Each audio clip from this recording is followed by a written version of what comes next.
ഓം നമോ ഭഗവതേ വാസുദേവായ. ധ്യാനശ്ലോകം. സാന്ദ്രാനന്ദാവബോധാത്മകം അനുപമിതം കാലദേശാവതിഭ്യാം നിർമുക്തം നിത്യമുക്തം നിഗമശതസഹസ്രേണ നിർഭാസ്യമാനം അസ്പഷ്ടം ദൃഷ്ടമാത്രേ പുനഃ ഉരുപുരുഷാർത്ഥാത്മകം ബ്രഹ്മതത്വം തത്താവദ്വാദി സാക്ഷാത് പുരുഭവനപുരേ അന്തഭാഗ്യം ജനാനാം. നമ്രാണാം സന്നിധത്തെ സതതമഭി പുരൈസ്തൈരനഭ്യർത്ഥിതാനപി അർത്ഥാൻ കാമാനജസ്രം വിതരസി പരമാനന്ദ സാന്ദ്രാം ഗതിം ച ഈത്തം നിശേഷലഭ്യോ നിരവധി കഫല പാരിജാതോ ഹരേ ത്വം ക്ഷുദ്രം തം ശക്രവാടീ ദ്രുമമഭിലഷതി വ്യർത്ഥം അർത്ഥിവ്രജോയം.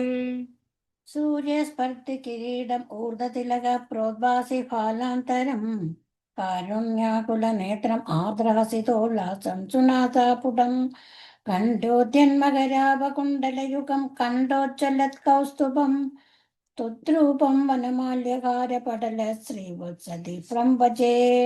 കേയൂരാംഗദ കങ്കണോത്തമ മഹാരജ്ഞാങ്കുലീയാംഗീത ശ്രീമദ്ബാഹു ചതുഷ്ക സംഗത ഗദാ ശങ്കാരി പങ്കേരുഹാം കാഞ്ചിത് കാഞ്ചന കാഞ്ചിലാഞ്ചിതല സത്പീതാംബരാലംബിനീം ആലംബേ വിമലാംബുജ ദ്യുതിപദാമൂർത്തിം തവാർത്തിച്ഛിദം.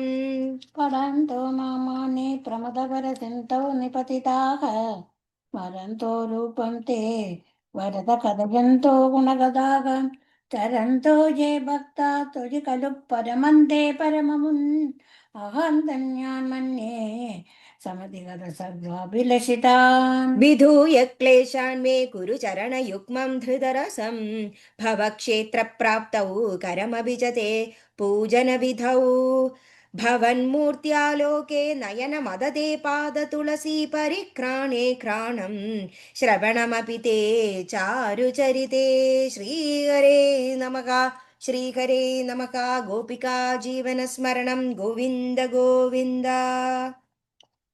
ദശകം 20 ഋഷഭയോഗീശ്വര ചരിതം. പ്രിയവ്രതസ്യ പ്രിയപുത്രഭൂതാത് അഗ്നീന്ദ്രരാജാദുദിതോ ഹിനാഭിः ത്വാം ദൃഷ്ടവാനിഷ്ടതമിഷ്ടിമധ്യേ തവൈവ തുഷ്ടൈ ഹൃതയജ്ഞകർമ്മ.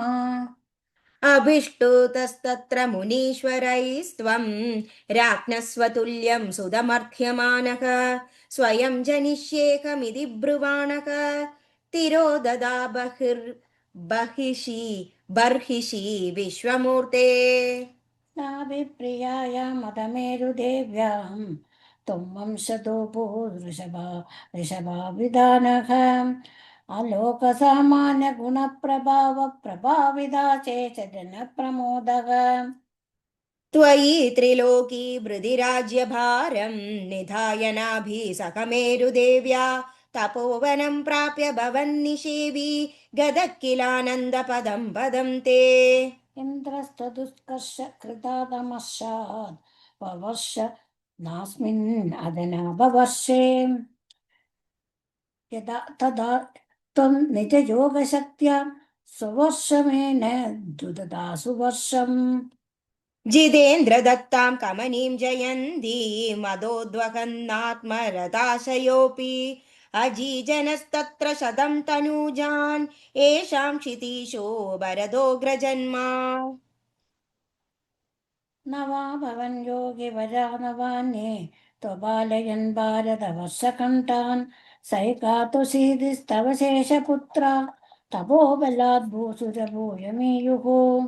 उक्त्वा सुदेभ्योदमुनीन्द्रमध्ये विरक्तिभग्ध्यन्विदमुक्तिमार्गं स्वयं गदः पारमहंस्य वृत्तिम् अधा जडोन्मत्तपिशाचचर्याम्. परात्मभूतोऽपि परोपदेशं कुर्वन् भवान् सर्वनिरस्यमानः विकारहीनो विचचार कृत्स्नां महीमहीनात्मरसाभिलीनः.